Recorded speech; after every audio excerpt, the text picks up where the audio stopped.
Hayatıma girdin birden, gidiyor musun? Eriyip de bittiğimi görmüyor musun? İnsanoğlu değil misin? Yazıklar olsun.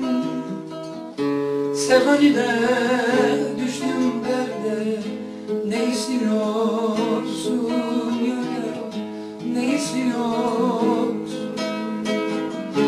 İnsanoğlu değil misin? Yazıklar olsun.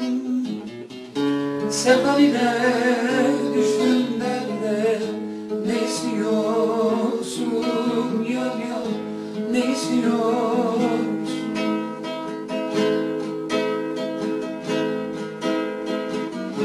Sana gönül verdim ama mesut değilim.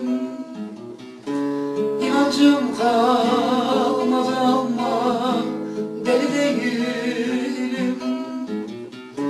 Benden çok yüce değilsin, sana eğilim.